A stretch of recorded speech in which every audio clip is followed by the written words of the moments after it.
안녕하세요. 나무아카데미입니다. 저희는 내신 및 모의고사 대비 다양한 국어학습 자료를 제공하고 있는 문제은행 사이트입니다. 오늘은 중1 2학기 국어 천재정 3단원인 단어의 짜임을 함께 공부해 보도록 하겠습니다. 자, 저희는 교과서에 제시된 내용들을 정리된 도표를 바탕으로 한번 내용 이해를 해보도록 하겠습니다. 먼저 형태소의 개념입니다. 형태소는요, 뜻을 가진 가장 작은 말의 단위를 형태소라고 합니다. 자, 좀 감이 잘 잡히지 않으실 것 같은데요. 이러한 형태소는요, 단어와는 다른 개념입니다. 아시겠죠? 자, 그렇다면 이런 형태소에는 어떠한 것이 있는지를 확인을 해보겠습니다. 큰 나무가 있다라는 문장을 확인해 보도록 할게요. 자, 이것을 가장 작게 쪼개 보도록 하겠습니다. 큰 나무가 있다 이렇게 있고요. 이 큰도 사실 여러분 나눌 수 있어요. 크와 니은으로 나눌 수 있는데 일단은 이렇게만 보도록 할게요. 자, 그 중에 이 나무에 주목을 해주세요. 이 나무를 더 쪼갤 수 있나요, 여러분? 이 나무를 나와 무로 쪼갠 이상 우리가 알고 있는 틀이라는 나무의 의미가 파괴됩니다. 그쵸? 우리가 알고 있는 그 나무라고 이해할 수가 없어요. 그럼 이 나무는 더 이상 쪼갤 수가 없는 겁니다. 이 나무 자체가 하나의 형태소인 거예요. 뜻을 가진 가장 작은 말의 단위요. 아시겠죠? 자, 그런데 왜 단어와는 다르냐면요. 있다 같은 경우 있잖아요. 있다.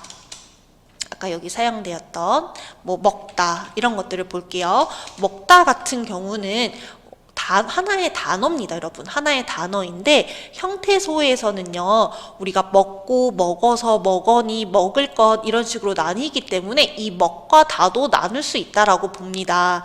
이 뜻이 먹에 있다고 보기 때문이죠. 왜냐하면 형태소는 가장 작은 단위까지 쪼개는 거니까요. 그렇기 때문에 단어와는 다르다. 형태소는 뜻을 가진 것 중에서 가장 작은 말의 단위이다 라고 이해를 해주시면 되겠습니다. 이때 이러한 형태소는요, 총 4가지로 분류를 해볼 수가 있는데요. 이 4가지는 서로 중복이 될 수도 있습니다.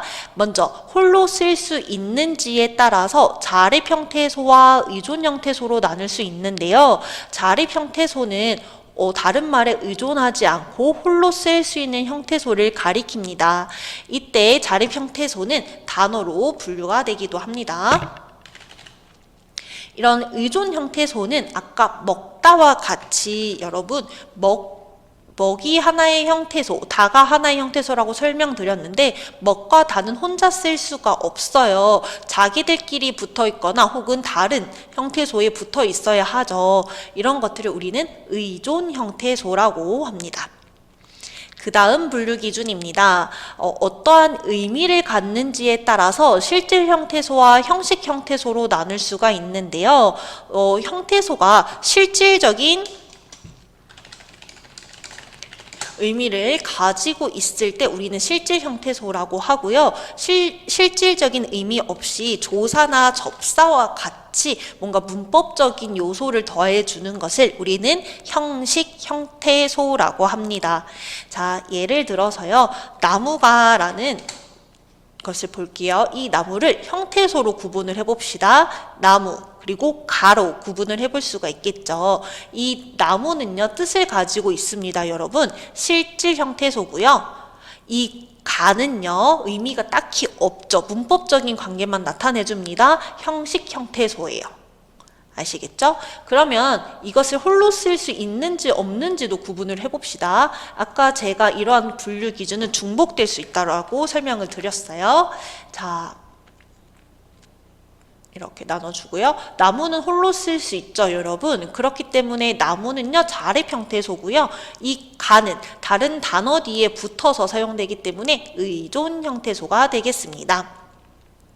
다음 개념입니다. 어근과 접사인데요. 단어에서 실질적인 의미를 지닌 중심 부분을 어근, 뿌리 근자를 써서 어근이라고 하고요. 어근의 앞이나 뒤에 붙어서 뜻을 살짝 더해주는 주변 부분을 우리는 접사라고 합니다. 아시겠죠? 예를 들어서 먹다를 보도록 할게요. 자, 먹다에서는 뜻이 먹에 있나요? 다에 있나요? 바로 먹에 있습니다. 이 부분이 어근이 되는 거고요. 자, 그 다음에 풋사랑이란 단어를 보도록 하겠습니다. 자, 중심 의미는 사랑이 있어요. 그런데 이 풋은 처음 하는 그런 풋풋한 사랑이라는 뜻을 더해주고 있습니다. 이때의 풋이 바로 접사가 된다라는 거예요. 다음은 단일어와 복합어입니다. 자, 단일어는요, 하나의 어근으로만 이루어진 단어를 단일어라고 하고요. 복합어에는 합성어와 파생어가 있는데, 둘 이상의 어근이 합쳐져서 만들어진 것을 합성어, 접사나 어근이 같이 합쳐져서 만들어진 것을 파생어라고 합니다. 자, 이때 접사가 앞에 붙는 애들을 접두사라고 하고요. 접사가 뒤에 붙는 애들을 접미사라고 하고요. 이 접미사는 품사를 바꿀 수 있는 힘도 있다라는 것을 확인해 주시기 바랍니다. 다음으로는 새말입니다. 새로운 사물이나 개념을 나타내기 위해 새롭게 만드는 말을 새말이라고 하는데요. 외국어를 그대로 차용하거나 외국어를 우리말로 뭔가 다듬거나 그 다음에 이런 합성어의 방식, 파생어를 만드는 방식, 각 단어의 앞부분을 따서 결합하는 방식, 잘라서 이어붙이는 이런 방식 등을 통해서 새말을 만들어낼 수 있습니다. 자, 그래서 교과서에 제시된 싱크홀 대신 땅 꺼짐 어때요? 라는 글은요, 설명문으로서 외국어에서 차용한 새말을 우리말로 다듬은 사례를 바탕으로 글을 전개하고 있습니다. 자, 그렇다면 저희는 관련 문제를 한번 풀어보도록 하겠습니다. 5번 문제 풀어보도록 하겠습니다. 단어의 종류에 대한 설명으로 바르지 않은 것은 학생 여러분들은 영상을 잠시 멈추시고 5번 문제를 스스로 풀어보시기 바랍니다.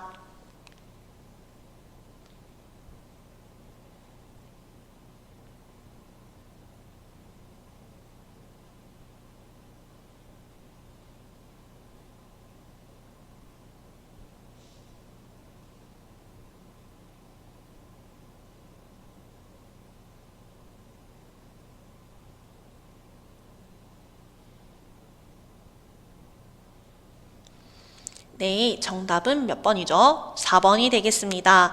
왜 틀렸는지를 함께 살펴보도록 할게요. 접사와 접사가 결합해서 만들어진 단어는 파생어이다.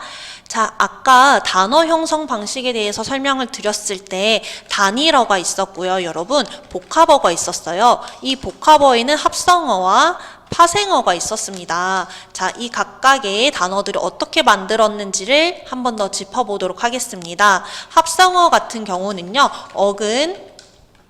그다음에 어근이 합쳐져서 만들어진 단어였고요. 파생어 같은 경우에는 어근의 앞뒤에 접사가 붙어서 만들어진다라고 했어요. 하지만 접사와 접사가 결합해서 만들어진 단어는 없습니다. 아시겠죠? 다른 선지도 몇 가지 짚어본다면요. 하나의 어근으로 이루어진 단어는 단일어라고 한다는 거 알아주시고요.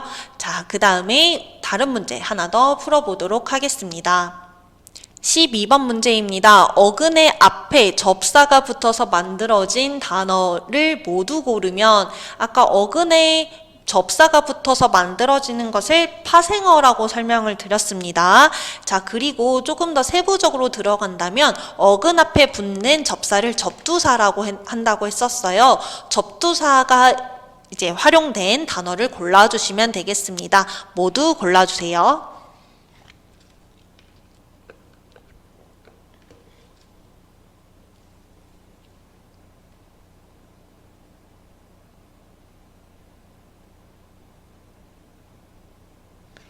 네, 정답은 5번이 되겠습니다.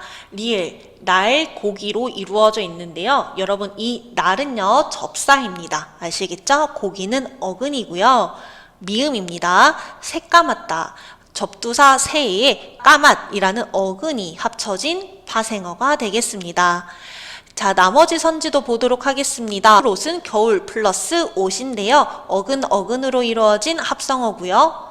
울보는요, 울 플러스 보로 볼 수 있는데 여기서 보는 접사입니다. 하지만 보가 어근 뒤에 붙었죠. 어근의 앞에 붙어진 게 아니라 뒤에 붙었기 때문에 접미사로 봐주셔야 되고요. 그다음에 손 가방은 어근 손 가방이라는 어근이 합쳐진 거기 때문에 합성어에 해당합니다. 해당 단원에 대한 강의는 여기서 마무리하도록 하겠습니다. 더 많은 학습 자료는 저희 나무 아카데미를 확인해 주시기 바랍니다. 감사합니다.